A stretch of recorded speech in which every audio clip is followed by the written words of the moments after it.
मैं हूँ दृष्टि जैन और आज हम करेंगे 10 सितंबर के करंट अफेयर्स जो both prelims as well as mains point of view से इंपॉर्टेंट है। तो आज हम सबसे पहले स्टार्ट करते हैं प्रीलिम्स का टॉपिक। तो प्रीलिम्स में फर्स्ट है Gaganyaan. ISRO conduct simulation missions. तो गगनयान के लिए इसरो सिमुलेशन मिशंस कंडक्ट कर रहा है। तो Indian space research organisation has started Gaganyaan analogue experiments, जिसको ज्ञानिक्स बोला गया है, जो सिमुलेशन मिशन है जहाँ पे एस्ट्रोनॉट स्पेंड करते हैं days in confined spacecraft like conditions. These experiments aim to prepare astronauts for India's first human space flight mission under Gaganyaan. तो गगनयान की तैयारी हो रही है जो शेड्यूल्ड है 2027 के लिए। की हाइलाइट्स की बात करते हैं तो ज्ञानिक्स 1 जुलाई 2025 वाला जो है वो उसके क्रू में कौन कौन है। Group captain Angad Pratap. Duration 10 दिन का है और 61 साइंस एक्सपेरिमेंट्स होंगे। ये फोकस्ड है on studying the impact of confinement, food develop by DRDO and crew coordination के लिए। फ्यूचर प्लान क्या है कि जो मल्टीपल ज्ञानिक्स एक्सपेरिमेंट्स है before sending the first crewed missions in 2027, और ये कॉम्प्लीमेंट करता है एस्ट्रोनॉट ट्रेनिंग को जो रशिया और USA में हो रहा है माइक्रोग्रेविटी मॉड्यूल के अंदर। अब की फैक्ट्स की बात करते हैं तो बजट 2024-25 एलोकेशन की बात करेंगे तो डिपार्टमेंट ऑफ स्पेस ने कितना दिया है, 13,042 करोड़ रुपये। फिर Gaganyaan mission will make India the 4th country. तो चौथी कंट्री होगी जो अपने लोगों को स्पेस में भेजेगी खुद से। तो पहली रशिया, फिर USA, फिर चाइना और फिर India. Similar training simulations conduct किए जाते हैं नासा के द्वारा अंडर नीमो और USA के द्वारा अंडर कॉन्कॉर्डिया स्टेशन अंटार्कटिका में। फिर इन स्पेस की बात की जाए, जो Indian national space promotion and authorisation centre है 2020 में जो बॉडी बनी है, ये एनेबल करता है private participation in space missions. ठीक है। Next topic is what was the Harappan language culture ministry to hold meet on script.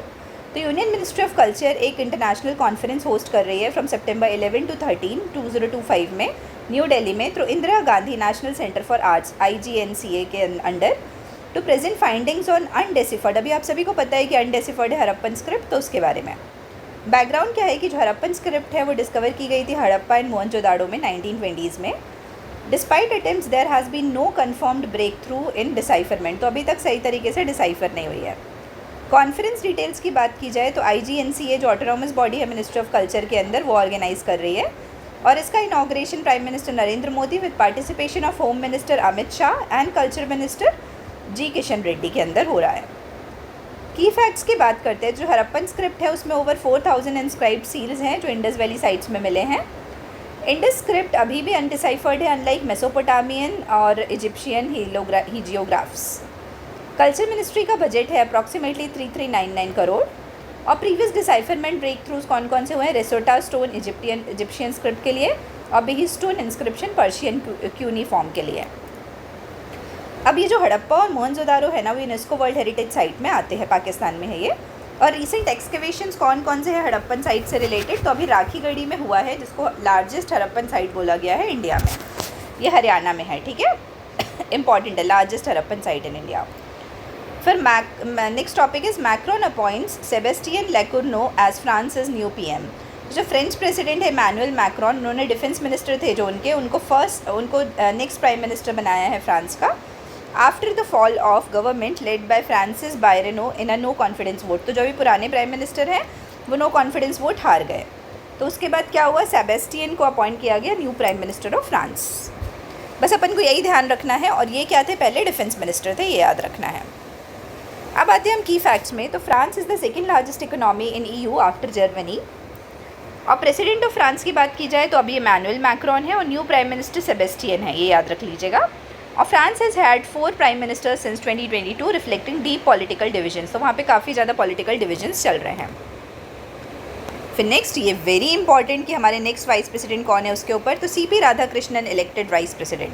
CP Radhakrishnan जो पहले महाराष्ट्र के गवर्नर थे और NDA नॉमिनी, उनको वो इलेक्ट किए गए हैं 17th vice president of India. ये नंबर याद रखिएगा, कौन से नंबर पे, 16th है जगदीप धाकर जी।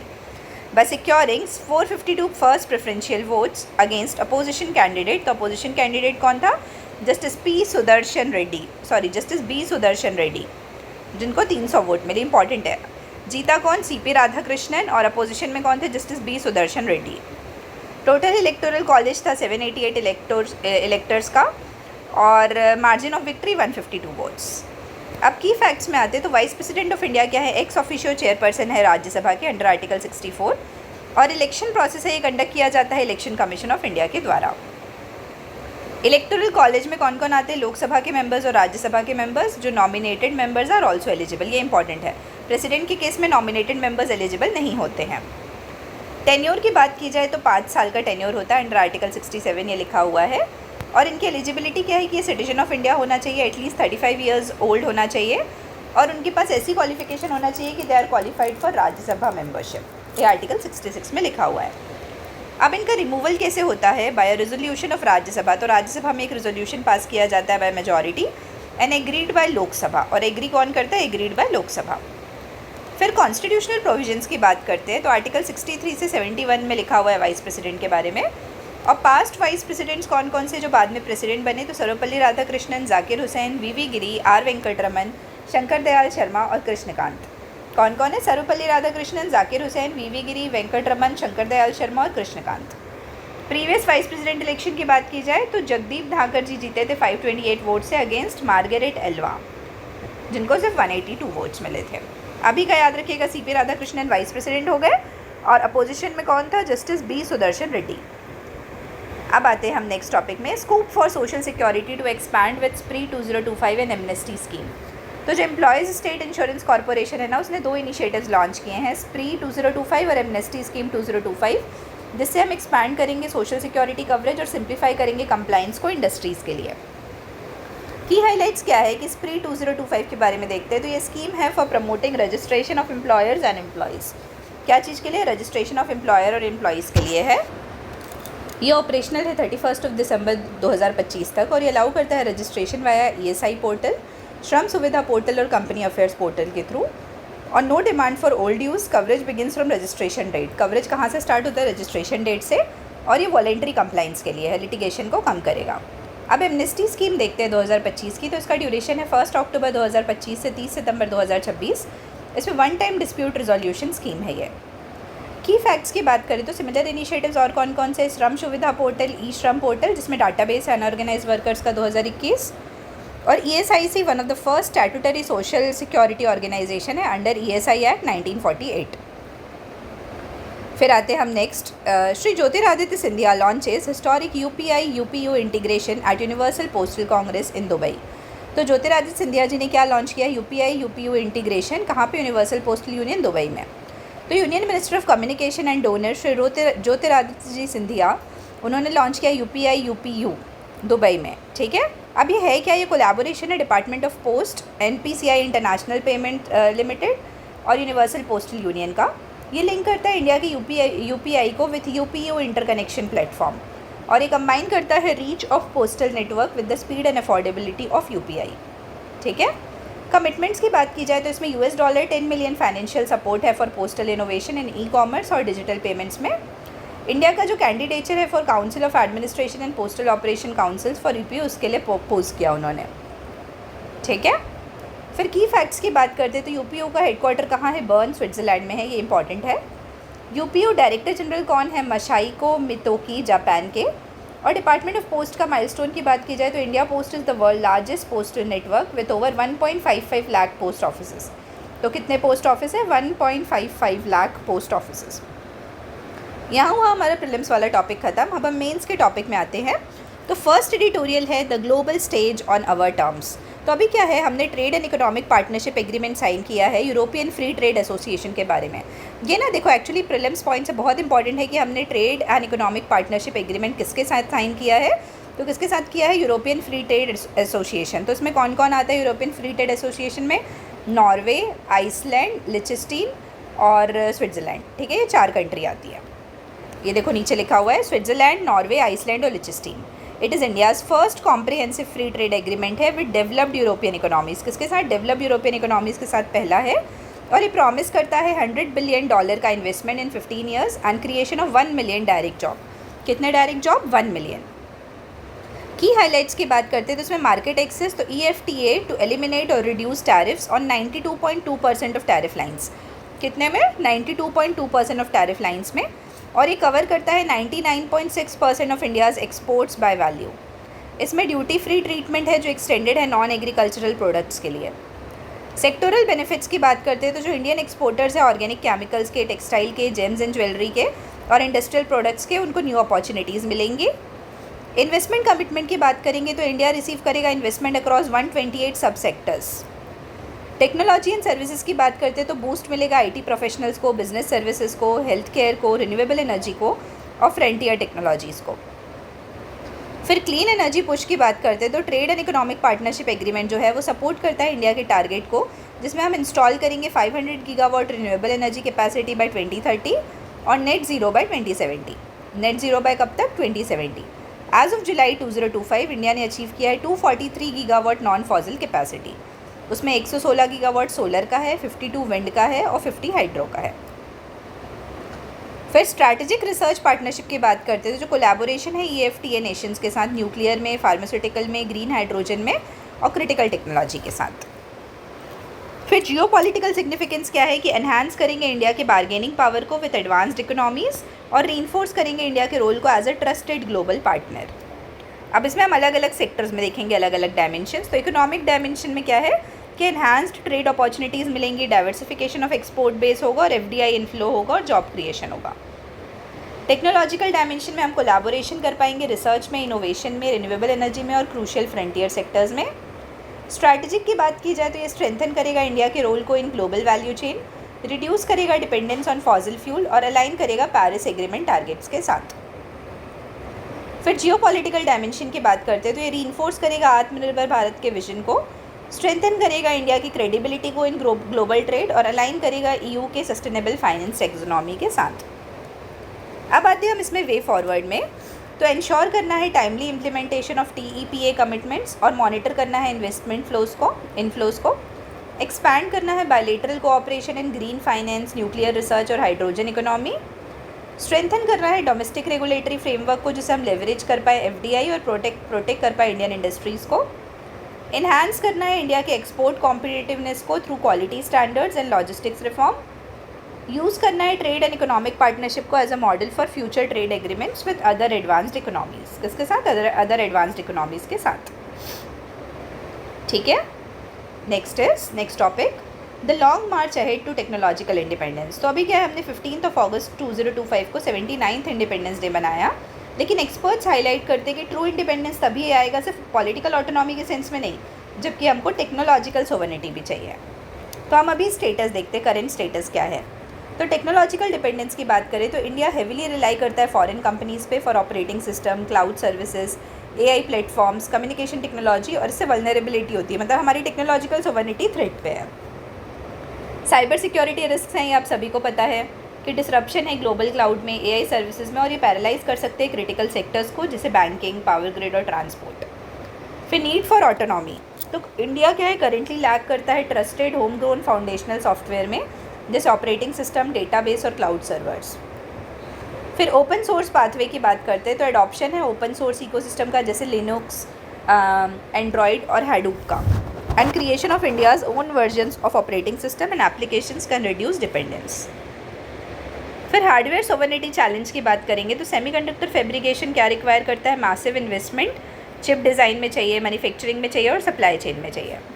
India must initially focus on selective hardware components और हमको पार्टनरशिप बिल्ड करनी चाहिए। ग्लोबल कंटेक्स्ट की बात करते हैं, जो ओपन सोर्स मूवमेंट है ये no longer socio politically powerful है। इंडिया को रिवाइव करना पड़ेगा strength by aligning with global collaborations. और मिशन ओरिएंटेड अप्रोच चाहिए जिसमें हम स्टैब्लिश कर सकें national mission for technological independence और एक साथ ला पाए एकेडेमिशिया को, इंडस्ट्री को, IT को, प्रोफेशनल्स को और गवर्नमेंट को। ठीक है, नेक्स्ट इज की डायमेंशन। तो हम इसको अलग अलग डायमेंशन में देखते हैं। तो इकोनॉमिक डायमेंशन में क्या है कि रिड्यूस करना है फॉरेन टेक डिपेंडेंसी को, that will cut import Reliance, strengthen domestic industries और क्रिएट करेंगे न्यू जॉब्स। फिर स्ट्रैटेजिक डायमेंशन, तो टेक्नोलॉजिकल सोवरेनिटी क्रिटिकल है सेफगार्ड करने के लिए नेशनल सिक्योरिटी को, स्पेशली साइबर में और AI ड्रिवन वॉरफेयर में। सोशल डायमेंशन की बात करते हैं तो डेवलप करना है open source home grown software जो ट्रस्ट बिल्ड करे, ट्रांसपेरेंसी बिल्ड करे और पब्लिक कॉन्फिडेंस डिजिटल इंफ्रास्ट्रक्चर में। रिसर्च एंड इनोवेशन की बात करते हैं तो कोलैबोरेट करना है यूनिवर्सिटीज़ के साथ, R&D इंस्टीट्यूशंस के साथ, स्टार्टअप्स के साथ, जो जिससे हम एक्सेलरेट कर पाए इंडिजीनियस कैपेबिलिटी को। अब इसमें हम वे फॉरवर्ड क्या सजेस्ट करेंगे, तो हमको लॉन्च करना है एक national mission on technological sovereignty जो फोकस्ड हो इंडिजीनियस ऑपरेटिंग सिस्टम पे, डेटाबेस पे और क्लाउड इकोसिस्टम पे। एनकरेज करना है public private partnership for semiconductor research and development and selective hardware development. Strengthen करना है साइबर सिक्योरिटी फ्रेमवर्क को, जिससे हम रिड्यूस कर सके vulnerability to foreign controlled digital platforms. Invest करना है स्किल डेवलपमेंट में फॉर IT प्रोफेशनल्स, जिससे हम सपोर्ट कर सके long term technological self reliance. Build करना है एक self sustaining open source ecosystem, जिसमें क्लियर फंडिंग हो और बिजनेस मॉडल्स हो, जिससे हम कंटिन्यूटी इंश्योर कर सकें। ठीक है, तो आई होप ये एडिटोरियल क्लियर है। अब हम आते हैं नेक्स्ट एडिटोरियल में। Governors must act as true guides and philosophers to states, says CGI Gavai. तो चीफ जस्टिस ऑफ इंडिया जो BR गवई जी है, उन्होंने बोला है कि गवर्नर्स को ट्रू गाइड्स की तरह एक्ट करना चाहिए एंड फिलोसोफर्स टू स्टेट्स। तो अभी क्या एक प्रेफरेंशियल रेफरेंस बेंच बैठी थी 5 जज की, led by chief justice of India justice BR Gavai, और उन्होंने ऑब्जर्व किया governors must act as true guides and philosophers to state governments. Court examine कर रहा था कि whether specific timelines can be imposed on governors and president, जब वो accent grant करते हैं ना स्टेट बिल्स को, उसके रेफरेंस में अंडर आर्टिकल 200 एंड 201। अब इसमें की हाईलाइट्स क्या है कि कोलैबोरेटिव रोल की बात की जाए तो CGI गवई ने स्ट्रेस किया कि that relationship between governors and state legislatures must be collaborative, adversarial नहीं होना चाहिए, कोलैबोरेटिव होना चाहिए। केरला की ग्रीवेंस की बात करें तो केरला ने सबमिट किया था 8 बिल्स जो रिमेन पेंडिंग थे काफ़ी दिन से, with its governor for 7 to 23 months।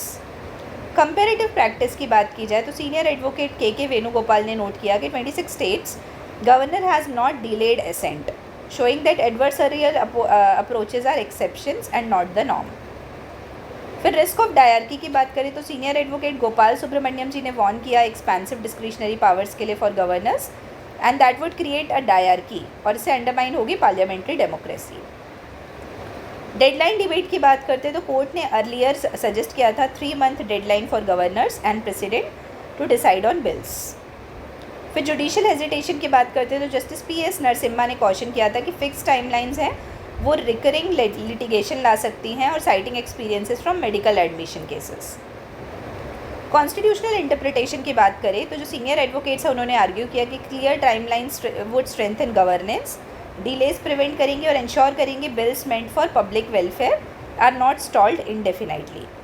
Telangana का क्या स्टैंड है कि जो एडवोकेट S निरंजन रेड्डी जी हैं वो आर्ग्यू कर रहे हैं कि अंडर आर्टिकल 143 सुप्रीम कोर्ट का जो एडवाइजरी ओपिनियन है ऑन फिक्स टाइमलाइंस, दो नॉन बाइंडिंग, ये परसुएसिव वैल्यू कैरी करता है, ऑल्दो नॉन बाइंडिंग है बट ये एक परसुएशन क्रिएट करेगा। ठीक है, की डायमेंशंस में क्या है कि कॉन्स्टिट्यूशनल डायमेंशन की बात की जाए तो आर्टिकल 200 और 201 एम्पावर करता है प्रेसिडेंट को और गवर्नर को लेजिस्लेटिव एसेंट के लिए, लेकिन क्लैरिटी है टाइमलाइन में। डेमोक्रेटिक डायमेंशन की बात की जाए तो जो जब डिले होते हैं एसेंट देने में तो वो डिस्टर्ब कर देता है लेजिस्लेटिव विल को और अंडरमाइन करता है authority of elected representatives. Judicial dimension की बात करते हैं तो सुप्रीम कोर्ट का रोल है इंटरप्रेट करने में टाइमलाइंस को, वो बैलेंस करेगा एग्जीक्यूटिव डिस्क्रिशन के साथ with legislative efficiency. Federal dimension की बात करते हैं जो टसल है वो हाईलाइट कर रहा है friction between union appointed governor and state governments, specially opposition ruled states में। अब आते हैं हम वे फॉरवर्ड में, तो हमको स्टैब्लिश करना है क्लियर और रीजनेबल टाइमलाइन। जैसे एग्जाम्पल 3 महीने की एग्जाम्पल है, आप और कुछ और भी अपन सेट कर सकते हैं जुडिशरी की हेल्प से। For governors and president to act on bills, promote करना है कोलैबोरेटिव फेडरल कल्चर जहाँ पे गवर्नर्स फैसिलिटेटर्स की तरह एक्ट करेंगे डेमोक्रेसी के, नॉट एडवर्सरीज। डिफाइन करना है कॉन्स्टिट्यूशनल कन्वेंशंस जिससे हम प्रिवेंट कर सके misuse of discretionary power. Strengthen करना है अकाउंटेबिलिटी को थ्रू जुडिशली एंडोर्स्ड गाइडलाइंस और एनकरेज करना है पार्लियामेंट्री एंड कॉन्स्टिट्यूशनल अमेंडमेंट जिसमें हम कोडिफाई करेंगे टाइमलाइंस को अंडर आर्टिकल 200 एंड 201। तो आई होप ये एडिटोरियल क्लियर है। अब हम शाम को मिलेंगे इससे रिलेटेड क्वेश्चंस को लेके, तब तक के लिए आप सभी को बहुत बहुत धन्यवाद and all the very best. Thank you.